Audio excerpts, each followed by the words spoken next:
Assalamualaikum warahmatullahi wabarakatuh.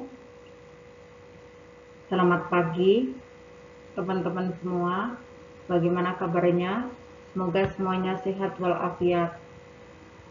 Amin. Pada hari ini kita akan mempelajari supervisi pendidikan, melanjutkan pertemuan pada minggu kemarin.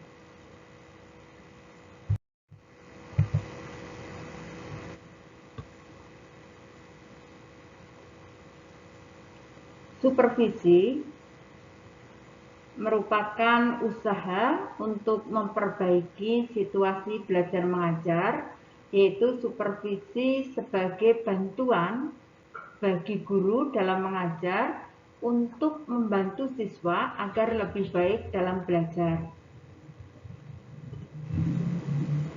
Supervisi di sekolah itu dilaksanakan oleh kepala sekolah yang bertindak sebagai supervisor. Maka ia harus mampu melakukan berbagai pengawasan dan pengendalian untuk meningkatkan kinerja guru. Pengawasan dan pengendalian itu merupakan tindakan preventif untuk mencegah agar guru tidak melakukan penyimpangan dan lebih berhati-hati dalam melaksanakan pekerjaannya sebagai seorang pendidik. Tugas daripada seorang pendidik itu adalah mentransfer knowledge sesuai dengan bidangnya ataupun sesuai dengan keahliannya, serta mendidik dan mengembangkan potensi ataupun bakat yang ada pada peserta didik.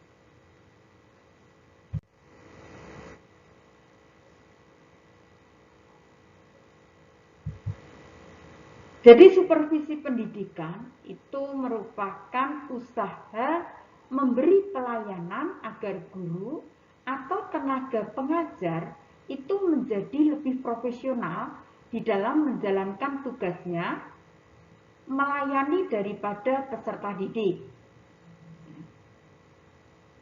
Guru dikatakan profesional apabila menguasai dan mampu mengimplementasikan 4 kompetensi di lembaga pendidikan ataupun di sekolah.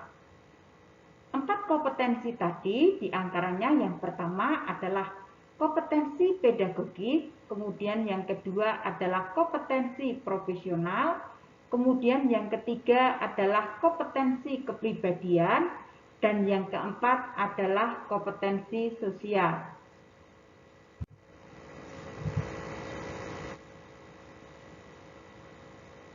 Adapun peranan supervisor dalam pendidikan ini ada 4, ya, karena seorang supervisor itu di sekolah adalah kepala sekolah. Ya. Seperti yang sudah saya sampaikan pada pertemuan minggu kemarin, kepala sekolah itu berfungsi sebagai edukator, kepala sekolah berfungsi sebagai leader, kepala sekolah berfungsi sebagai motivator, kepala sekolah berfungsi sebagai inovator, dan kepala sekolah berfungsi sebagai supervisor. Nah, peranan supervisor di sini diantaranya yang pertama adalah sebagai koordinator. Ya. Ini mengkoordinir seluruh kegiatan di dalam lembaga pendidikan. Kemudian yang kedua ini adalah sebagai konsultan.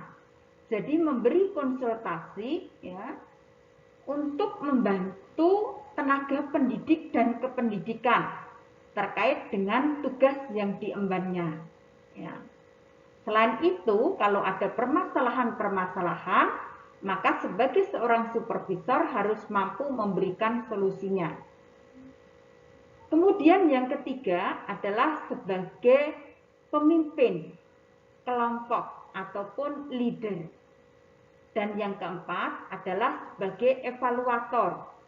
Evaluator ini adalah menilai hasil kerja serta proses pembelajaran yang dilakukan oleh pendidik ataupun guru.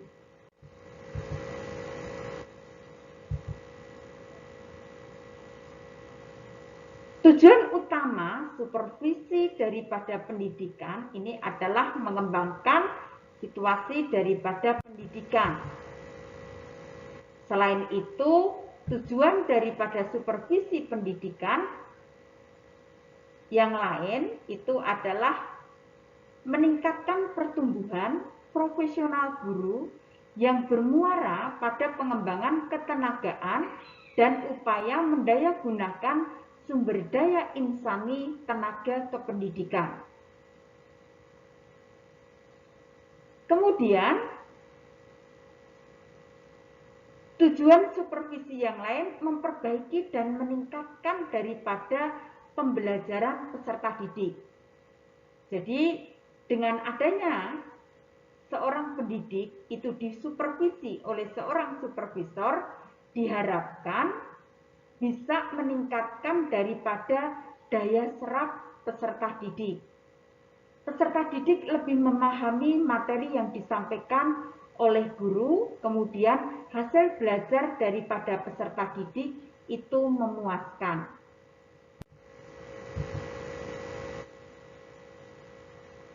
Sasaran supervisi pendidikan yang pertama adalah menerjemahkan kurikulum pendidikan ke dalam proses pembelajaran. Ya. Seperti yang sudah saya sampaikan pada pertemuan minggu kemarin bahwa kurikulum itu merupakan pedoman bagi guru ya ataupun acuan di dalam kegiatan belajar mengajar. Ya. Kemudian yang kedua, meningkatkan proses belajar mengajar yang lebih bermutu. Ya. Guru lebih berinovasi di dalam KBM, baik itu KBM di dalam kelas maupun KBM di luar kelas. Sehingga pembelajaran itu menjadi lebih bermutu atau bisa dikatakan dengan PAIKEM, pembelajaran aktif, inovatif, kreatif, efektif, dan menyenangkan. Kemudian, sasaran supervisi pendidikan yang ketiga itu adalah meningkatkan dan mengembangkan kualitas daripada pendidikan.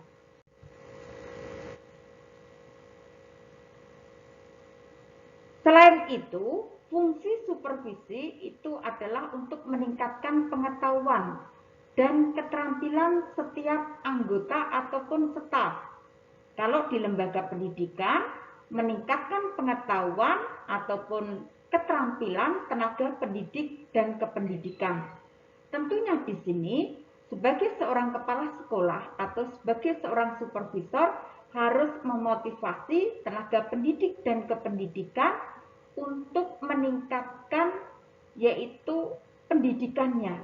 Bagi yang belum S1, silahkan dimotivasi untuk melanjutkan S1, yang sudah S1 dimotivasi untuk melanjutkan ke S2.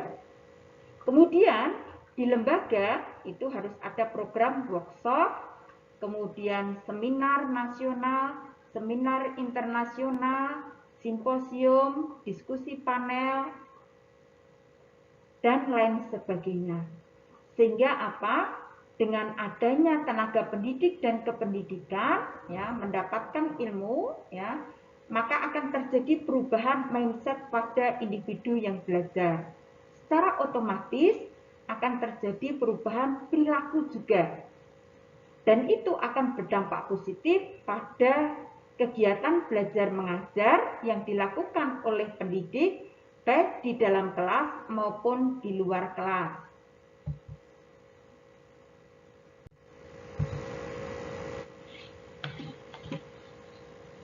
Sikap dan perilaku seorang supervisor ya, ini ada 4 ya. Yang pertama adalah sikap korektif ya. Sikap korektif ini memperbaiki ya, teliti, berdisiplin ya. Contoh memperbaiki yang terkait KBM yang dilakukan oleh guru ya. Kemudian berdisiplin di sini ya, disiplin itu baik di dalam sekolah ya maupun yang lainnya. Jadi seorang supervisor harus mampu memberikan contoh ataupun teladan. Ya. Kemudian yang kedua adalah sikap preventif. Sikap preventif ini sifat mencegah supaya jangan terjadi hal-hal yang tidak diinginkan. Nah, kemudian yang ketiga adalah sikap konstruktif, ya. Sikap yang bersifat membangun. Ya. Dan yang keempat adalah sikap kreatif. Jadi kemampuan seseorang untuk menciptakan sesuatu yang baru, baik itu berupa gagasan, ya, yang relatif itu berbeda dengan orang lain. Gitu.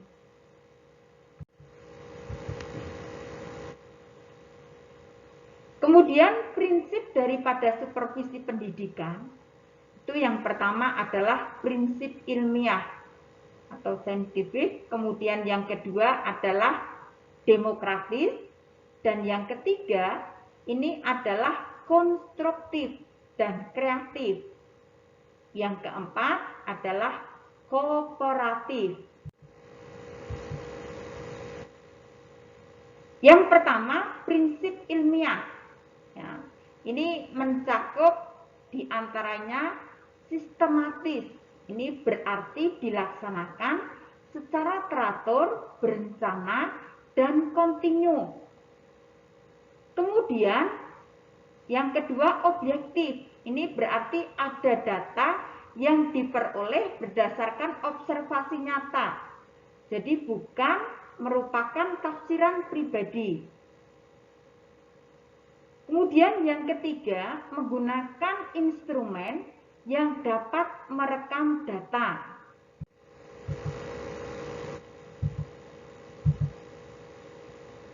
Oke. Kemudian yang kedua adalah demokratis. Demokratis ini menghargai perbedaan pendapat dan menghormati harkat dan martabat orang lain. Yang ketiga, konstruktif dan kreatif. Memberikan dorongan dan motivasi dalam menciptakan suasana sehingga orang yang disupervisi ataupun guru itu merasa aman dan mampu mengembangkan potensi dirinya. Kemudian yang keempat itu adalah kooperatif. Ini menciptakan situasi bekerja sama dan rasa kesejahteraan di antara staf atau tenaga pendidik dan kependidikan di lembaga tersebut. Ya, itu tadi terkait dengan prinsip supervisi pendidikan.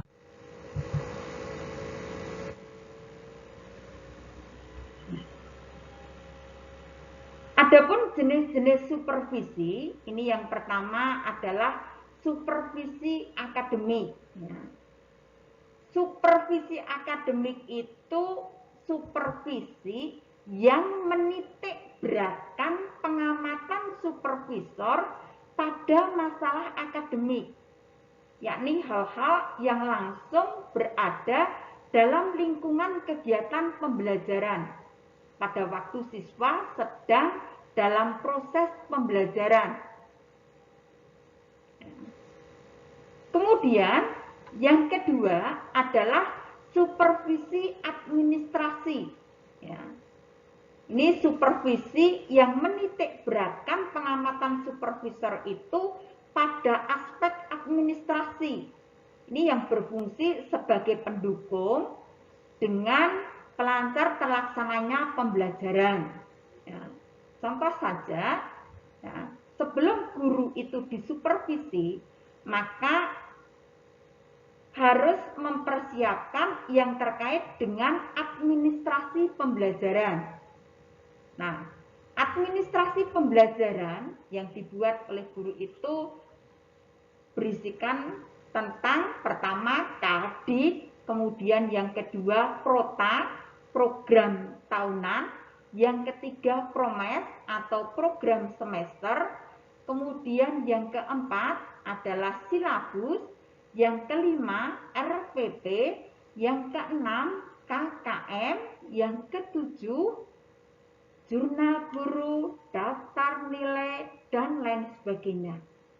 Itu wajib dibuat oleh guru di awal semester ganjil dan di awal semester genap. Sehingga guru itu menguasai materi yang akan diberikan kepada peserta didik. Yang ketiga adalah supervisi lembaga. Ya, ini supervisi yang menitik beratkan pengamatan supervisor pada aspek yang berada di sentral sekolah. Jadi, supervisi akademik itu kan dimaksudkan untuk meningkatkan pembelajaran supaya KBM di lembaga tersebut itu menjadi bermutu, menarik, dan membuat peserta didik antusias di dalam mengikuti pembelajaran yang dilakukan oleh guru. Ya. Tapi kalau supervisi lembaga ini dimaksudkan untuk meningkatkan nama baik sekolah ataupun kinerja sekolah. Ya. Jadi intinya di sini supervisi itu dilakukan oleh seorang supervisor untuk memperbaiki KBM yang dilakukan oleh guru, baik itu KBM di dalam kelas maupun KBM di luar kelas. Sehingga hasil belajar siswa itu memuaskan. Kalau hasil belajar siswa memuaskan, secara otomatis nanti outputnya juga akan memuaskan pelanggan pendidikan. Dan akuntabilitas lembaga akan meningkat, kepercayaan masyarakat juga akan meningkat. Secara tidak langsung nanti lembaga itu akan memiliki nilai jual yang tinggi. Kalau suatu lembaga pendidikan memiliki nilai jual yang tinggi, maka konsumenlah yang akan mengejar lembaga tersebut.